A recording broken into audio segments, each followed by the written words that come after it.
aurretik, hori bai, matematikarekin jolastea dagokigu, ez da, Iaski? Matematika aplikatzea hori da, Maia, arratsalde honetan hori, matematika aplikatuko digulako, euskararen erabilera erakasunetan gakoak eskatuko dizkiogu Enrike Zuazuari. Enrike, arratsaldeon. Arratsaldeon.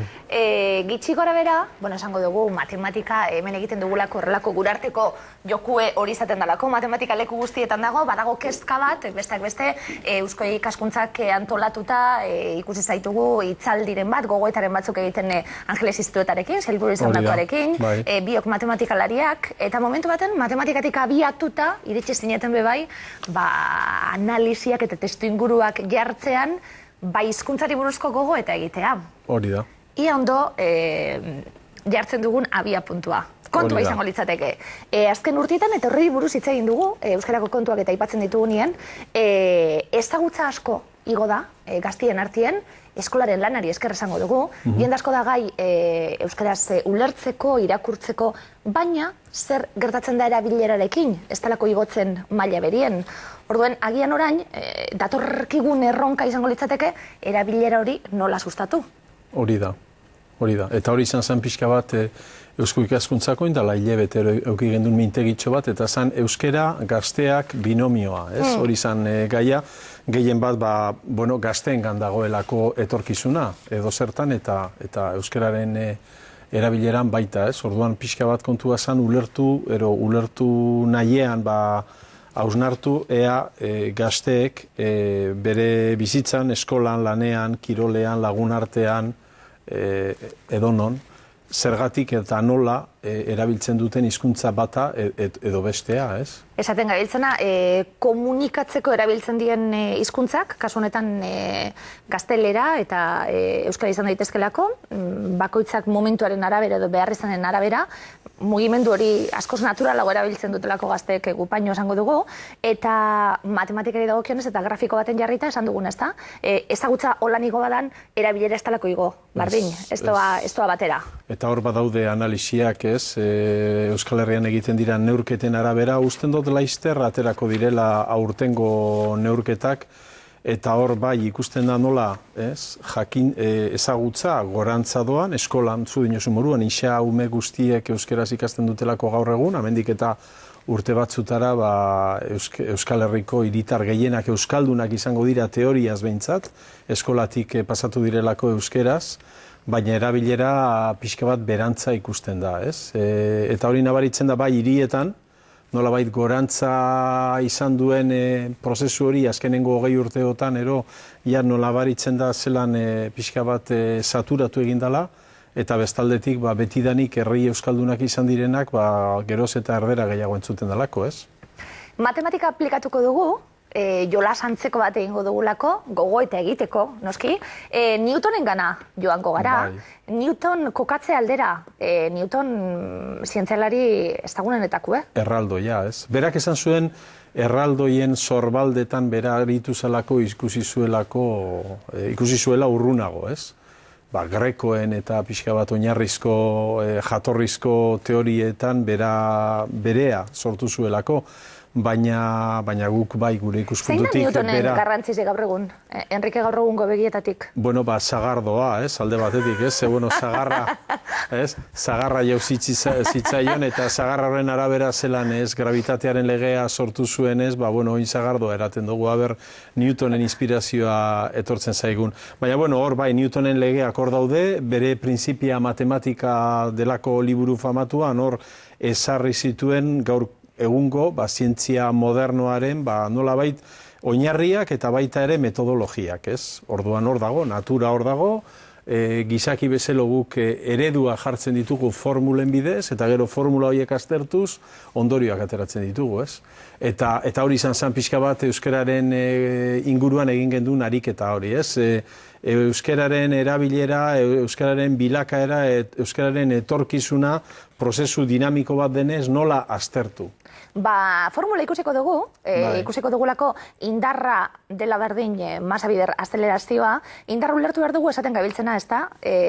Etorkizun hori, zer izango litzateken, masa jendea... Indarra da euskara ikastea, indarra da korrikarekin jentea kontzientziatzea, indarra da, sare sozialetan euskararen aldeko gauzak tresnak sortu, ez? Jenteak euskaraz aritzeko igual orain inglesez ero erderaz aritzen den kontestu batzutan, indarrak dira liburuak euskaraz idatzi, indarrak dira telebista euskaraz egin, horre dira indarrak, ez? Indar hori lortzeko, esan dugu, masa bider azelerazioa masa geu izango ginateke, erabiltzaileak, jendea. Masa da euskaldunen mundu hori, ez? Eta hori ere aztertu genuen, ze orain arte, klaro, bizikinan, Franco hil zenetik eta gauzak asko aldatu dira, zemugak pixka bat deseginez joan izan direlako, ez?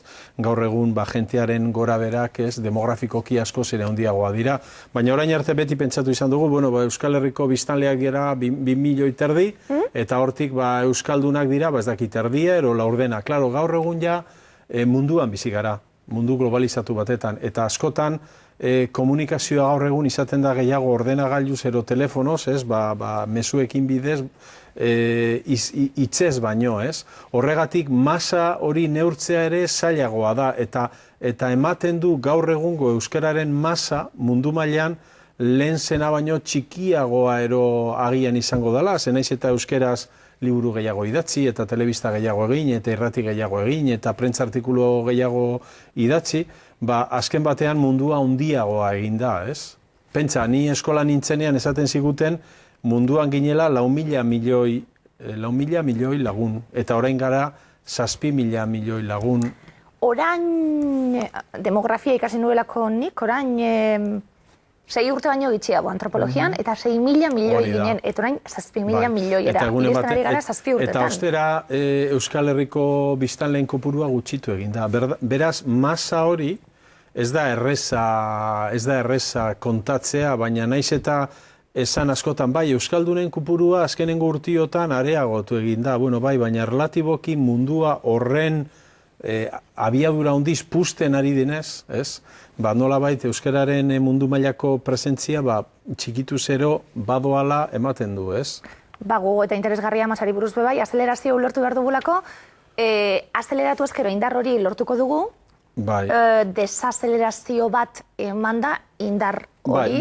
Azelerazioa dano kotxean ulertzen dugu, ez? Gaza gehiago emonezkero azeleratu egiten dugu eta abiadura onditu egiten da. Ez da, ostera gasolina bari geratzen garanean, gutxika desazeleratu eta abiadura galdu egiten dugu, ez? Orduan, Euskararen munduan ere hor daukagu masa hori, Euskaldunen masa hori, batzutan ez dana hain erreza neurtzen, ze estatistika anitzek gauza desberdinak esaten dute, estatistika batzuk aztertzen dute, ea Euskal Herrian bizi diren artean zenbatek ikasi duten euskeraz eskolan.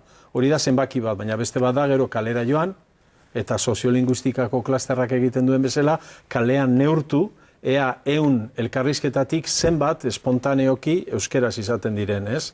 Eta hor beste masa bat sortzen da. Beraz, masaren konzeptu ez dago horren argi, ez? Hizkuntza munduan, ez? Ze gainera, persona bat ere ez da, esatea, ez ni euskalduna nahi, ero ez nahi, ez deno gara euskaldunak erlatiboki. Agian naiz eta guztiz euskaldunak izan, gero arlo batzutan ez dugu erabiltzen. Beraz, porzentai bat jarri beharko genioke bakoitzari, ez? Hasi aurretik, kontu honekin, esango dugulako, testu inguruan kokatzen gabiltzelako, zenbakiekin zabiltzatelanean, zenbakiak gabiltzezaten, kontzeptuak aipatzen ari gara, temperatura neurtu egiten dalako, pisua bebai neurtu egiten dalako, eta esaten ez denidana aurretik, gauza soziologiko bat neurtu behar dugu ariketa honekin, baina badagoena da, eta Euskal Ikaskuntzako jardunaldi hauetan eta disiplina ezberdinetan, zaudeten jendea, batzuk benetan gizarte zientzietan, beste batzuk zientzia zehatzagoetan, baina badago keska bat honen inguruen bebai, ezta? Nik usten dut konsensu bat badagoela, eta ekitaldi hori niretzat oso interesgarri izan zen, zu dinosu moruan, arloa anitzetako jendea etorri izan, batzuk gaztea, beste batzuk helduagoak, esperientzia edun jendea, jaurlaritzan egondakoak, hainbat urtez euskera gintzan eritutakoak, soziologiaren ikuspuntutik ikerketan ari direnak, eta nik uste dut bazegoela konsensu bat pixka bat gune honetan gauzak aldatzen ari direla, zuk esan duzun bezala. Lehen gaia zan euskera ikasi, orain da ikasiarren azetasun gune batera heldu garala ematen du, eta ematen du erabileraren kontua geroz eta gehiago kostatzen dela bultzatzea, ez? Egunerokuen, erabilerari dagokionean, zalantzaren bat edo beste izaten dugulako danok, gure eremutik ez ezagunera joan da, euskaraz hasiko nahi, ez naiz hasiko, horrei buruz ere hitz egingo dugulako sare sozialetan euskara erabiltzeko deia egindalako horri buruz Maite Goñerekin hitz egingo dugu, eta beste Kika Monarriz badabil lanien bebai, hor badabiltza herri ezberdinetan egindako, experimento modukuek esango Euskal Herrian osotasunien jartzeko eta horri buruztik etorriko da berbetan bebai. Lehenengo hitz hori euskaraz izateko aurrien daukaguna edozein izan da bebai. Abiatuko garalako Karaballoren kuadro batetik, hemen ikusiko dugu 16. mendeko mende honetan bi pertsona alkarreri begira kartaiokuen, alkarri ikusten hauze izango da, zeukiko eta honek. Gu bolan ibiltzen garalako, ez da? Euskaldun izango eta? Bai, hori da, horre egon ziren hemen baita Joserra Uriarte eta bere taldeko beste batzuk sarrikoko jendeak, ez beraiek azaltzen ziguten nola elean hitz gizarte batetan hizkuntzaren erabilera azken batean joko bat bezalakoa dala, ez? Bakoitzak kalera ateratzen garenean ezaguna den jendearekin ja ohitura bat eginda daukagu, ero erderaz, ero euskeraz. Baina ez ezagun baten aurrean gaudenean ze hizkuntza erabiltzen dugu. Eta zergatik batzuk euskerara joten dute eta beste batzuk erderara. Ez batzuk militanteagoak dira eta orduan beti euskeraz hitz egiten dute. Besteo gehienok egoten gara persona hori begira, aber zer nola jatzita dagoen, ze pegatina daraman, ero ze pin, ero ea seinaleri dagoen euskeraz dakine. Hori askotan hartzen dozunean abioi bat, ez dakit, Parisen ero Londresen ona etortzeko, Bilborantz etortzeko, hor begira egoten zara zure albokoak zer irakurtzen ari da, ze hizkuntzatan daukan liburua, ze egunkari irakurtzen duen, zelako ikurrak daramatzan, ez? Estres linguistiko hori. Eta hori da, eta egia da, frustrantea dala, eta horrek ere nolabait saturatzen du euskararen erabilera, beste egoera disglosiko askotan gertatzen den bezala, ze euskalduna danarentzat oso frustrantea da, kalera atera, joan aragitegira, arraindegira, frutegira, loteria erosten, egunkaria erosten, erolanean, eta euskeraz aritu eta konturatu 10 bakarrik bitan edo asmatzen dozula, ez?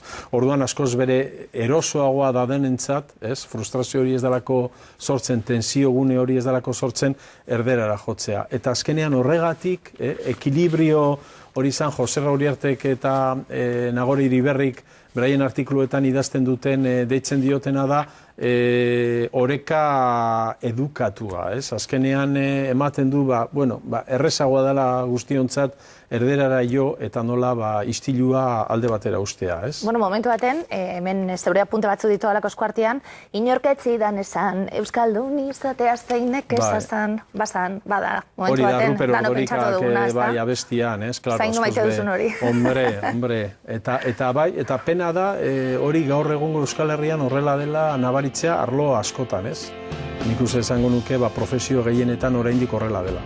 Ederra, musiketxu honegaz berbetan jarriteko dugulako gozo-gozo, gero hemen matematikari dagokionez, indar positiboak eta indar negatiboak daudelako, eta positibo jarri nahi dugulako, bestak beste, nola mugitu, nola aplikatu hau guztia indar egokiak lortzeko? Nik uste dut hor, indar positiboena dela erabilera, ez? Hori Bernardo Atzagak ere inoiz entzun izan diot, ez? Jaboiarekin gertatzen danaren kontra, jaboia erabiltzean gutxitu, txikitu egiten da, hizkuntzak ordea erabiltzean pustu, handitu egiten direlako, ez? Orduan, formularik onena da erabilera hori, ez? Erabili eta erabili eta erabili, gutxi dakienak erabili, asko dakienak erabili, eta ez dut uste besteri dagoenik, hezkuntza sistemak egin du berea, gero noski lantoki bakoitzean, etxe bakoitzean hartu beharko dira neurritxoak, ez?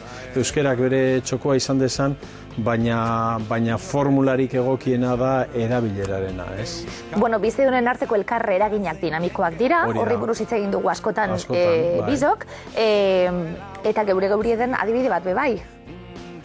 Artzain txakurrek, ardizek, mugimendua. Hori da, baina, karo, ardiak personak baino errezagoak dira, ez? Personak askoz ere konplexuagoa gara. Ardiak, bueno, guk matematikaren ikuspuntutik aztertzen ditugunean, pentsatzen dugu ardi guztiak berdina direla. Ez dira seguramente ardi guztiak berdinak izango, batzuk bestea baino indartsuagoak izango dira, bizkorragoak izango dira, ero buru gogorragoa, baina soziologiaren arloan gauzak asko aldetzen dira, zeia persona bakoitza oso berezia gara, ez? Eta hor askotan ikusten dugu, euskara oso ondo menperatzen duen persona batzuk ez dute asko erabiltzen, ordea beste batzuk nolabait gabezia askorekin saiatzen dira, ez? Orduan horia badago beste osagai psikologiko individuala, eta hori ere hor ikusten diren muga horiek gainditzea hor litzateke gakoetariko bat, ez? Pixka bat jentea beti esan dan bezala, ez? Ausartu dadila erabiltzen, naiz eta, bueno, perfecto jakinez. Gero horri izango duzuelako bebaizuek, zuen formulekin, ikusita, nola bat animatzen badan, beste animatzen dela, eta gero guk... Ardiekin gertatzen den bezala, ez? Batek aurrera egiten duenean beste guztiak atzetik egiten dute, eta hori euskararen eta hor jokoaren kontura bueltatuz hor ikusten dugu, ez? Gauza bada bi pertsona elkartzen direnean, baina 3, 4, 5 direnean nahikoa da batek ez ezagutzea, ja, nolabait, ez, bilkura guzti horren dinamika beste hizkuntzara eramateko, ez? Horregatik importantea dira baita ere dinamika nolabait elebidun hoiek gure ganatzea naturaltzat bezala. Hau da, 3 edo 4 pertsona daudenean, bueno, hizkuntza biak erabili ahal izatea, eta, bueno, traumatikoa izan gabe. Batzuk hizkuntza bat hobeto, beste batzuk, baina, bueno, noski, komunikazioa ziurtaraziz, baina nolabait hipersimplifikazio horretara jo gabe. Hipersimplifikazio horrek beti eramaten gaitu maioriaren hizkuntzara, ez? Bueno, Estatu Batuetan gertatzen den bezala, ez? Bueno, jente askok, erderaz gaur egun askok dakite pixkatxo bat, ez?